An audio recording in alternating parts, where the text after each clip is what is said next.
So, yun guys, magandang tanghali. Tayo nakayari na sa Tumana at medyo wala naman tayong gagawin. Lulusong tayo sa ilog para manguryente. Titingnan natin kung tayo makakahuli ng pang-ulam natin. Para nang mabago naman yung ulam natin kasi puro gulay na lang. Saka, ito, meron pa nga tayong lutuin dito na sitaw. Pero masarap sana nito kung merong inihaw na dalag o kaya hipon na hinalabos. Kaya yan, testingin natin guys na maghuli ng mga lamang ilog. Tulad ng mga hipon, biya, mga dalag ganun. Testingin natin kung paano tayo makakahuli ngayon at hindi naman tayo lulusong na sa Tumana kasi kapag spray na tayo kahapon tapos umulan ngayon, ibig sabihin hindi na tayo magpapatubig, kaya sa ilog tayo pumunta ngayon para meron tayong magawa. Kaya lang umuulan-ulan kaya hindi na tayo makapag video ngayon lang pagka bago umalis sa bahay, tapos pagbalik pag may huli na tayo. So paano guys, tara set up na natin itong ating panghuli. Natin yan. Ito yung aparato, yung panghuhuli natin ng isda, yung para magkaroon siya ng ground dito sa ilog. Lalagyan na lang dito.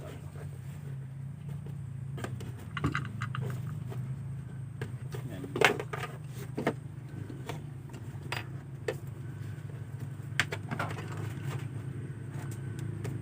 Tatali natin para hindi siya mahulog, hindi siya makawala.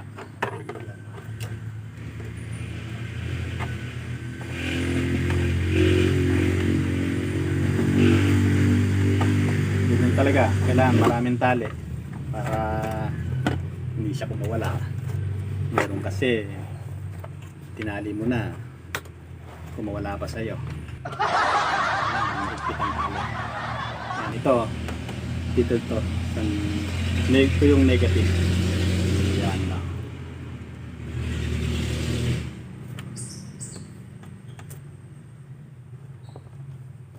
Kailangan mahigpit ang mga tali. Tapos, itong isa nito, itong positive, dito natin ilalagay. Yun o.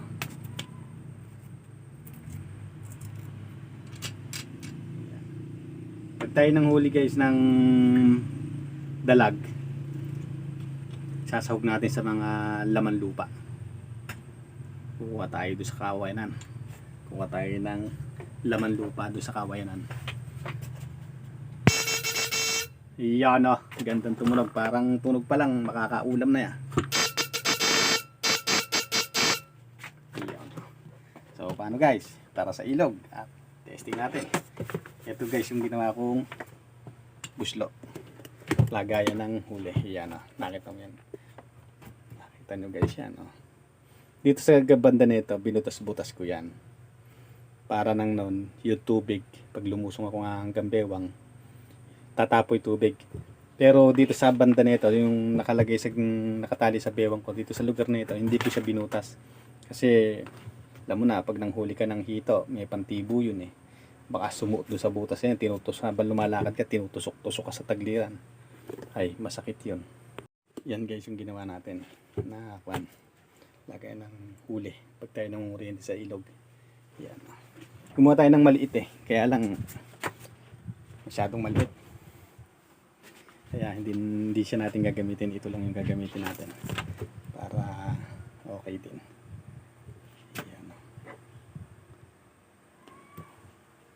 Ito guys yung maliit. Ito yung maliit na ginawa natin. Pakikita ko sa inyo. Ito. Iyan na, ang liit niya. Iyan.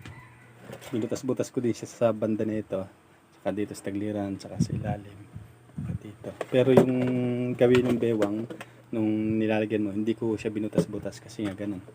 Pag nanghuli ka ng isdang mitibo tulad ng tilapia, So yung tilapia kasi may mga tutulis na tinik sa ibabaw yun palikpik. Yung hito sa tagliran pagka binutas-butas mo pati ito, ayun ang mangyayari habang lumalakad ka, may tumutusok-tusok sa tagliran mo. Kaya hindi ko siya binutas doon. So paano guys, tara muna at tayo manghuli ng pangulam sa ilog. Mamaya na lang ulit pagbalik natin dito, saan natin video kung nanghuli ba tayo o hindi. Ayan. Ito nga pala yung isang gamit natin sa panguryente. Ito yung salok at saka stick. Pag nakuryente siya, ito yung dito natin siya sasalukin. Ito yung pansasalok natin sa kanya. Masishoot siya dyan. Ayan. Para nang nun, hindi mo na dadamputin ng kamay. Dito na lang pagka napatay mo na siya ng kuryente, ito na yung kukuha sa kanya sa ilalim ng tubig. Ayan. Alambre lang na pinaglukot-lukot. Tapos lambat. Ayan. Okay na yan. Yung isa dito, yung salok, itong may green nito, yan dito. Yung itong stick na ito, itong bakal na stick na yan, dito lang yan, dito sa kabila na ito. Yan. Tara, manghuli na tayo. 3 hours later. Dumating na nga tayo na galing na mag kuryente. May nahuli naman tayong pang ulam. At yun lang ang nahuli natin. Ito guys, tingnan nyo yung nahuli natin na isda dun sa ilog.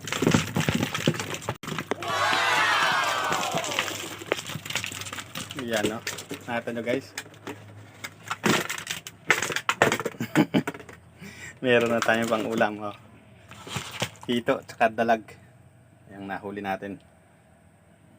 Diba? Yan no. Libre na naman tayo sa ulam guys. At ayun, konting lusong tayo sa ilog, meron na tayong pang ulam. Kaya huwag ka lang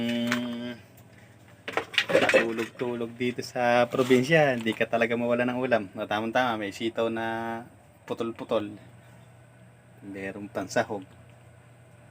Yan na, kita. Yung dalag na yun, iihawin natin yan. Ipansasahog natin doon sa laman lupa yan. Kukuha tayo mamaya doon sa kawayanan. Ayan. Yun. So, paano guys? Maraming salamat sa inyong lahat. At patuloy pa rin ang inyong pagsuporta sa aking munting YouTube channel. At yan. Thank you ng marami at magandang hapon.